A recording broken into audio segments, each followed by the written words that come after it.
Welcome to Stories of Impact. I'm producer Tavia Gilbert, and in every episode of this podcast, journalist Richard Sergay and I bring you conversation about the newest scientific research on human flourishing and how those discoveries can be translated into practical tools. This season of the Stories of Impact podcast explores the vital question of citizenship in a networked age, the rights and responsibilities of citizens, the individual and community strengths inherent in healthy citizenship, including digital citizenship, and the threats to our future without it. Today, Richard speaks with Sir Paul Collier, a professor of economics and public policy at the Blavatnik School of Government, University of Oxford. Professor Collier is a world-renowned economist and a best-selling author, including The Future of Capitalism, Facing the New Anxieties, and his latest release with John Kay, Greed is Dead, Politics After Individualism. Just a quick note. We recorded Professor Collier's interview during a fierce afternoon English rainstorm, so please forgive any tapping you might hear in the background. That's the sound of raindrops hitting the roof of his office. We'll begin with Richard. So, Paul, let's start with a broad definition of citizenship in the networked age. What does citizenship mean in the 21st century to you? I think citizenship is a set of obligations matched to a set of rights.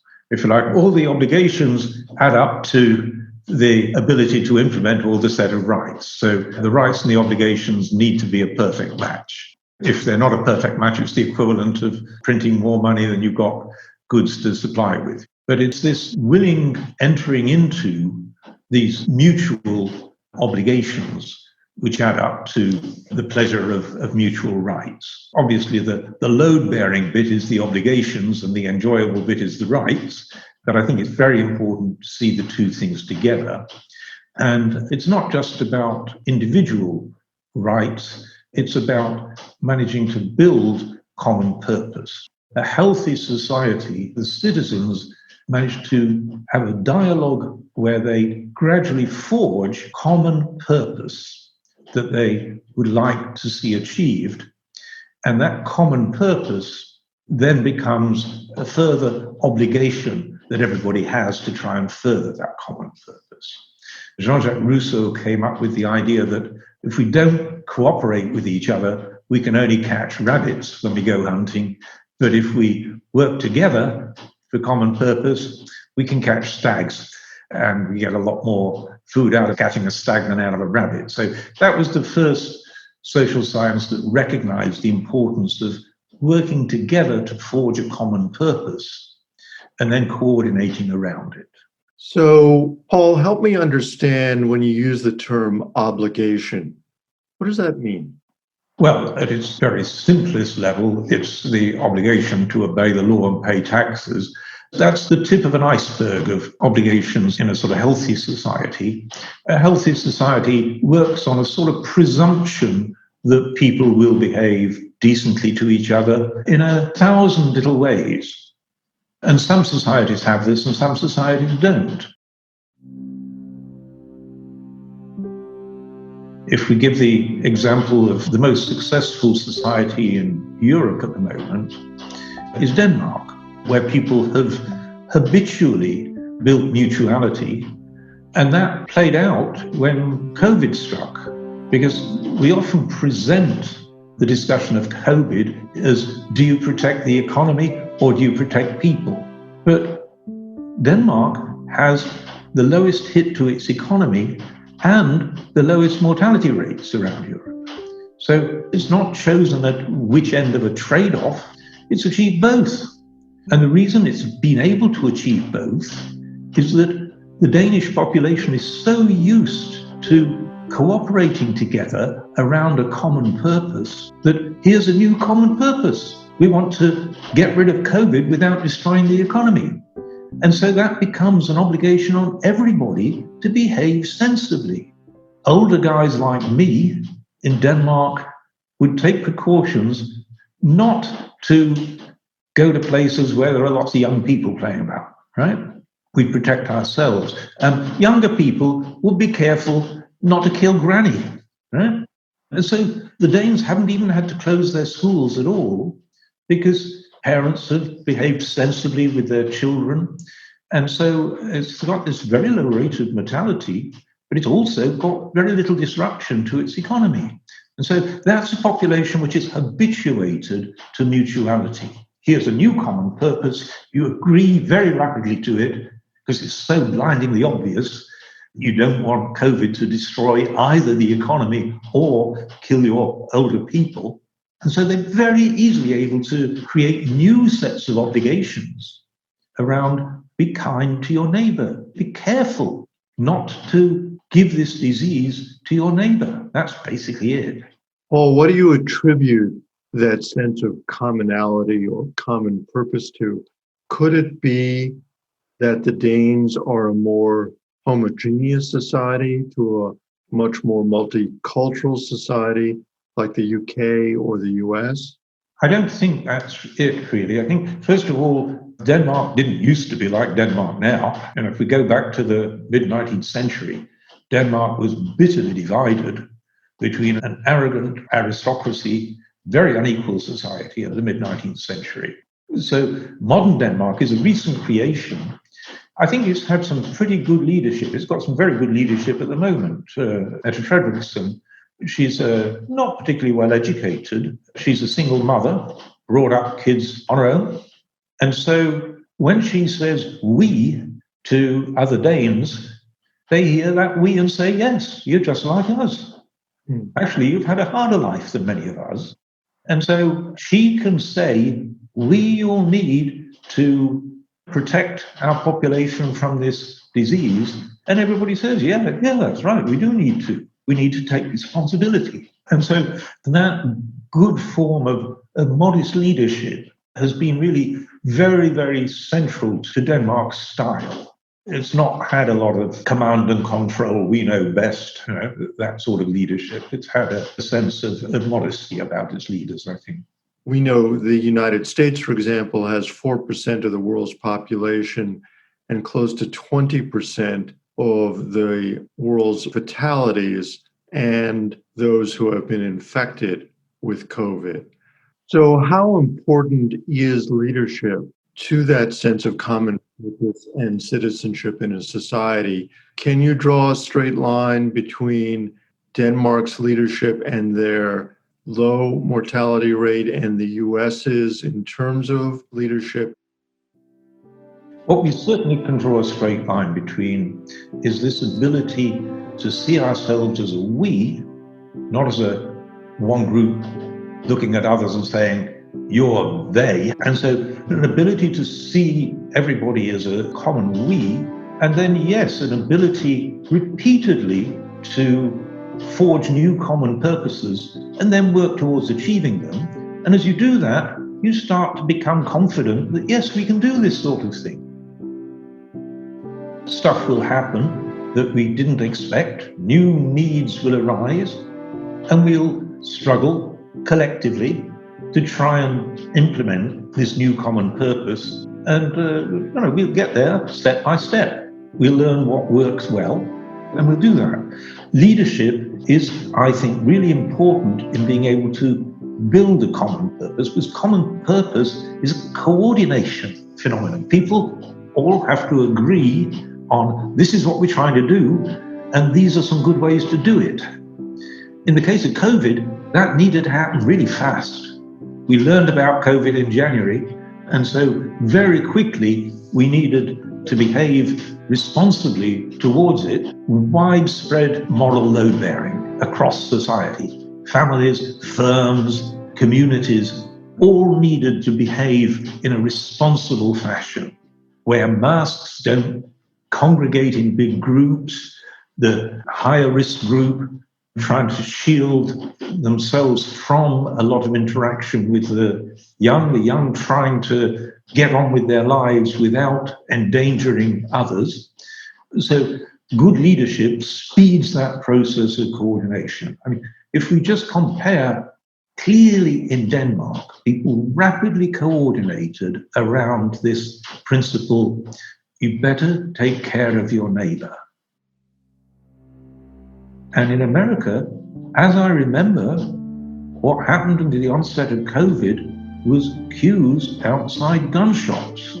So it was less take care of your neighbor than shoot your neighbor. And that was emblematic of a failure in the society to coordinate around a pretty straightforward common purpose.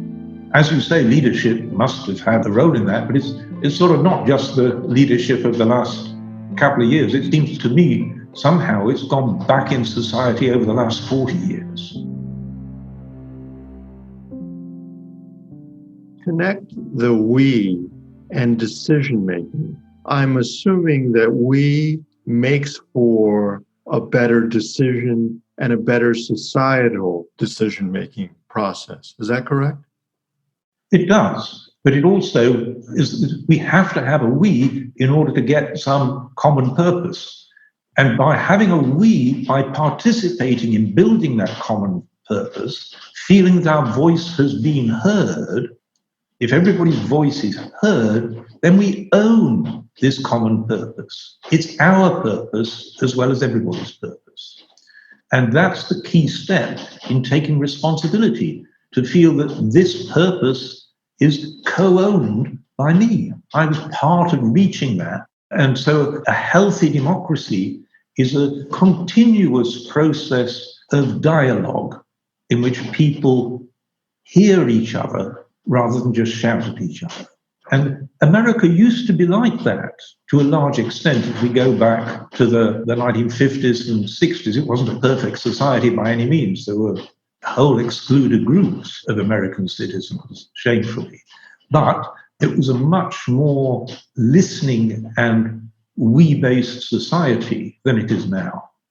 America, like Britain, over the last 40 years, has sort of polarized between rival groups. And to be honest, I blame most of all, not the poorest people, I blame the richest. I think that successful people, both in Britain and America, have shifted away from a concept of we to a concept of me. I've succeeded because I'm brilliant, I'm smart, I'm hardworking, I've achieved, I've fulfilled myself. And that peeling off of the successful from recognizing their obligations to others, that was, I think, the tragic move in both Britain and America.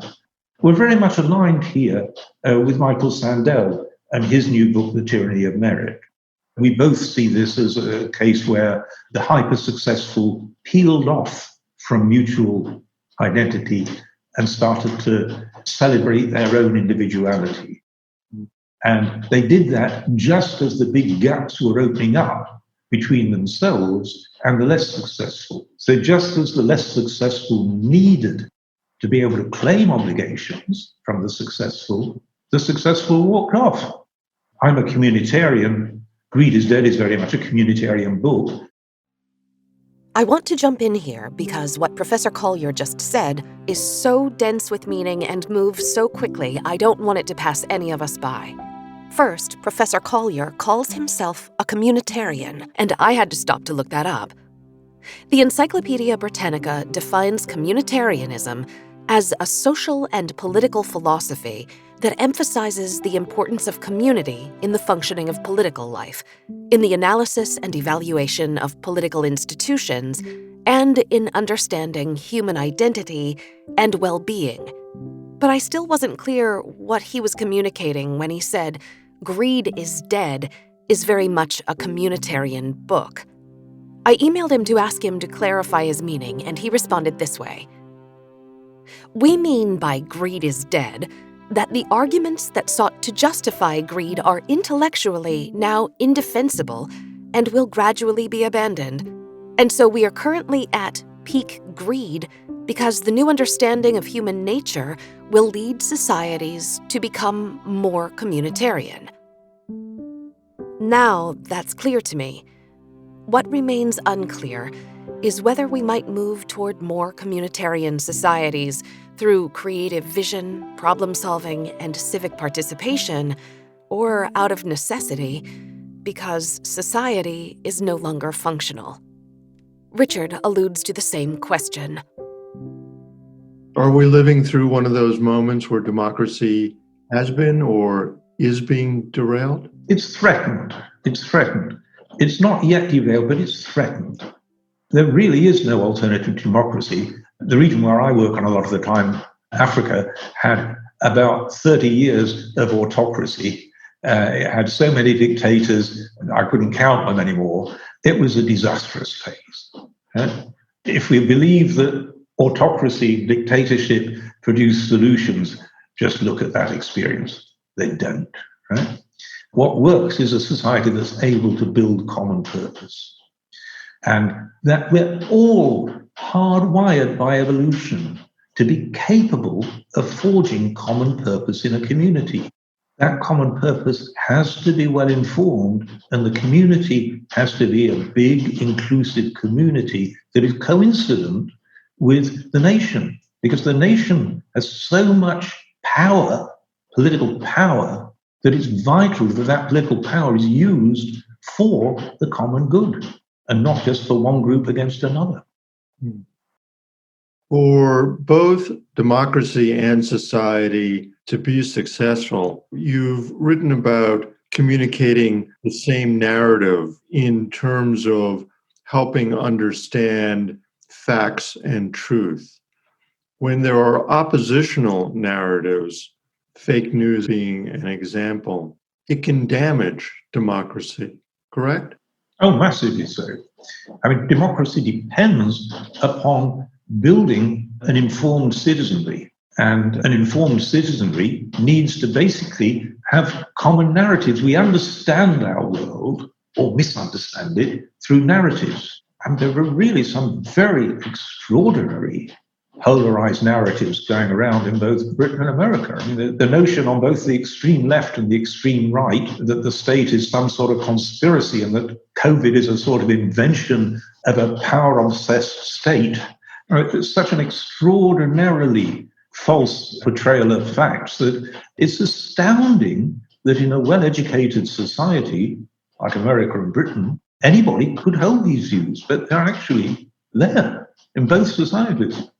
Britain had a demonstration in London, I think a week ago, of people saying COVID's all made up. It's made up by the state in order to suppress us.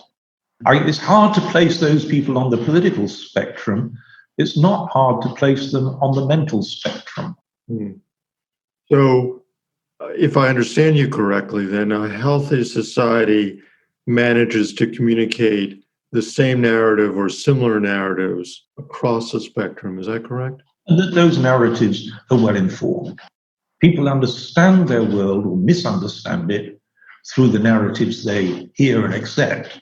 Narratives circulate around a community. A healthy society is sufficiently one big community that the same narratives flow around everybody. So, for something like the germ theory of disease, most people in a modern society accept that disease is caused by germs, not by magic.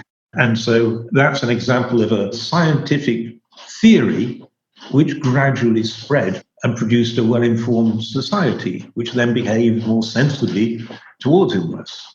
And that happened during the 20th century. In the 19th century, very few people understood the germ theory of disease. So that's a common narrative spreading around a population, circulating because it is sufficiently one society that the same narrative is communicated everywhere. And then people are being informed, they're able to behave sensibly. Okay? Another more recent example on health would be the dangers of smoking, which gradually spread around society in the second half of the 20th century, informed by the very senior medical authorities, which said, here is new health knowledge, new scientific knowledge, and that spread. For a while, we had people pushing back, but they don't now. So that's a healthy society. Somehow we've stumbled into such polarized societies that different crazy narratives circulate in different parts of the population and persist because people just hear the narratives within their community. And so this is tragic, but the real culprit is the polarized society. And what do you attribute that polarization to? Is it in the network age that people are stuck in their social media bubbles? Because essentially what you're talking about is that societies build a collective wisdom around a base of knowledge that all can agree on. But what we're seeing, if I understand you correctly, and focusing on the UK and the US in particular, that we are becoming not only polarized, but tribalized in our views of what knowledge and narratives are about. That's absolutely right. Most of our decisions are guided not by our individual smarts, but by the collective brain of our community, which has built up over many, many years and is actually much wiser and more knowledgeable than any individual brain. So it's very sensible to be guided by the narratives circulating in the community. But what's happened is that we split. We no longer have a common collective brain, common narratives that encapsulate it.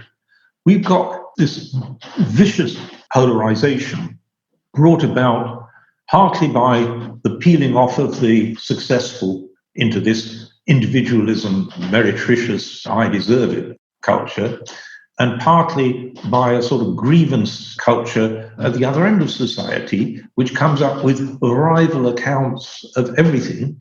And that is, if you like, an understandable reaction to the denial of obligations to others by the successful. But of course, it has catastrophic consequences, not just for the poor, but for the successful as well.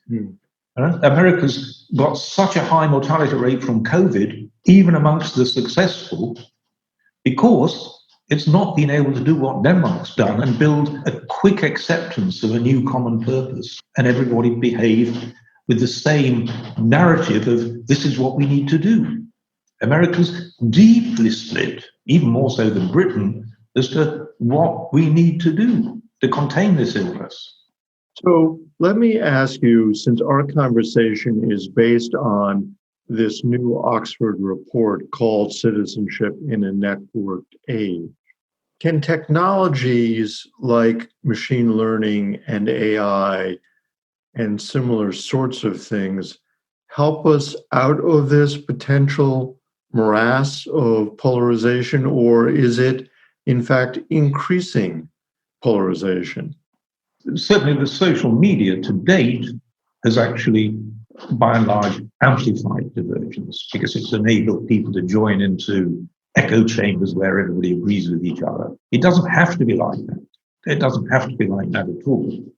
And AI could and can really enhance high-quality decision-making. So all the evidence is that AI allied to good human purpose makes it easier to achieve those human purposes. So it's a piece of technology which extends our capabilities to achieve complex things, which is great.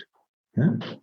But to date, AI has been used for some pretty awful things. I mean, let me give you one example, which is Facebook, Google. In the end, what's their business model? They're selling screen time, yeah? Because they sell adverts. And so they sell adverts, they need people to stay on that screen. And so they've hired some of the finest mathematical brains in the world and applied very fancy AI to the problem of how do we keep people on that screen as long as possible. AI has come up with solutions which come up with, for example, for teenagers, highly addictive games. I've got 3 teenagers, and my goodness, the battle to try to get them to do something other than just watch that screen. Because the finest minds in the world and the finest AI have worked out the answer of how to keep them on that screen. And I'm one person struggling with 3 teenagers trying to counter that. Right? I shouldn't have to. It's ethically deplorable that we've used AI for such a purpose. Another solution that AI has come up with to keep people on a screen is not highly addictive games. It's moving people to watch more and more extreme things. So this has been tested in the political sphere. So if you start by being inclined to being a democratic voter, you'll be steadily lured into conspiracy theories of how the right is dominating, is abusing something. If you're mildly inclined to be a Republican, you'll gradually be steered to these fantasies of conspiracies to destroy all liberty. This is what AI has come up with. It works. It works. People like to stay and watch something that's a bit sensational. And so as an AI solution to the problem, how do we keep people on that screen, they've come up with brilliant solutions. It's just that the solutions to their problem maximize revenue for Google and Facebook, but at the price of enormous social damage. So we need a responsible AI that's harnessed to good social purpose. And that's what this Commission report is really about. And is that a real possibility in your mind? Are you an optimist or pessimist about that? I have worked on Africa for the best part of half a century, and I've learned never to be either optimistic or pessimistic, but always to say, where realistically can we put our energies now to make things a bit better? And so that's always the right response. Never mind optimism, pessimism, they're always foolish. We need to say, what can we do practically to move things in a better direction now? And that's what that report actually does. And it's a practical report. These are the things we need to do. Right? And the first thing is we all need to become aware of both the dangers and the hopeful possibilities of AI. We can't just leave it to the market to direct AI to solve our problems, because the market will turn us all into addicts when we're teenagers and extremists when we're adults. As you look at the arc of history, is this sense of polarization fundamentally different because of technology than in past pre-internet decades? That's an interesting question. I don't think so. I think there's always been dangers in societies of stumbling into polarization, usually arising from some unaddressed catastrophe. Mm-hmm. So if we look at the most famous recent case of that polarization, Germany during the 30s, there'd been a hyperinflation which had wiped out a lot of the lower middle class. These were sort of unaddressed major failures of a democratic process. And so we need to guard against that. And that's why my little book, The Future of Capitalism, was subtitled Facing the New Anxieties. Always a democracy has to be alert to the new anxieties that crop up. The nature of capitalism is that it doesn't work on autopilot. It will keep coming up with problems. It's a brilliant system. It's the only system that works, but periodically it derails, and we need to be fleet of foot in putting it back on the rails. And this time we've been really slow. These two acute divergences, the spatial and the educational, which have been unaddressed for 40 years and so have blown up in our faces. And that's our fault for being so slow. Are we too diverse as a society, whether it be the UK or the US or even Africa, to seek common purpose? Not at all. Let's have a look at Singapore. Singapore started in 1961. It was bitterly divided. There were 3 racial groups: Malays, Indians, Chinese. They hated each other as much as any racial groups can hate each other. Right? On top of that, it was bitterly divided into two rival ideologies. Singapore had been a British colony, and so there were lots of people believing in democracy, the rule of democratic law and that sort of thing. But it was right up next to China, and so there were a lot of people believing in communism. So there was these bitter ideological splits, communism, democracy, and another set of bitter racial splits. It was a very unequal society, a very corrupt society, and a very poor society. And look at it now. Right? It's managed to build common purpose that all Singaporeans, it's got a very strong sense of common community, forward-looking, always coming up with, here's a new problem, COVID, what can we do? We behave responsibly. And so Singapore has built forward-looking common purpose better than almost any other society.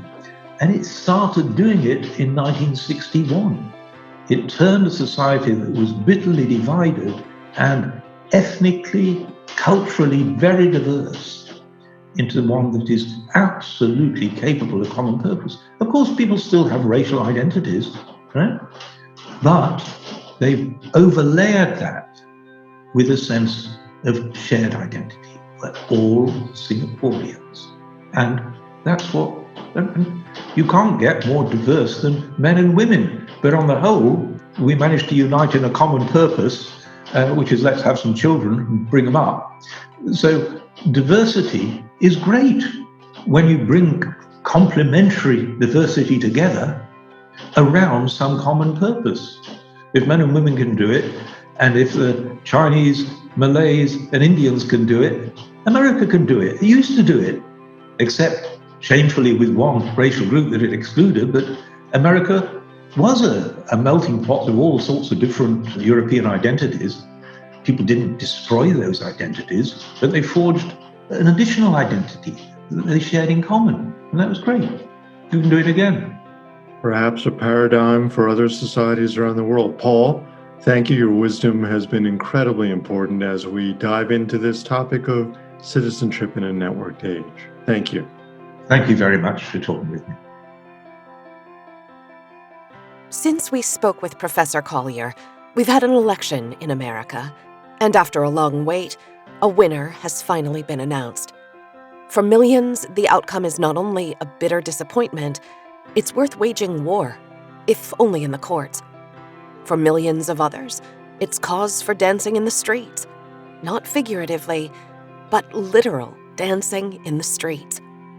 What we can be certain about is that despite this election coming to a close, that painful polarization will continue. But even knowing that truth, I'm finding so much hope, wisdom, and direction in the conversations we're bringing you this season.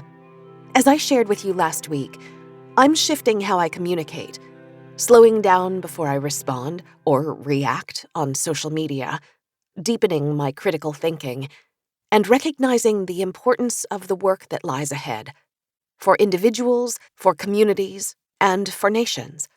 When I hear assurances such as Professor Collier offered, that there are examples of deep cultural divides that have been overcome, that we have communicated peacefully and cooperated with each other in the past, and that we are capable of choosing to do so again, I'm heartened. That assurance gives me strength and energy to keep growing, keep grounding, keep opening my heart. I hope it does the same for you. We'll be back in 2 weeks with another episode in our season focusing on citizenship in a networked age.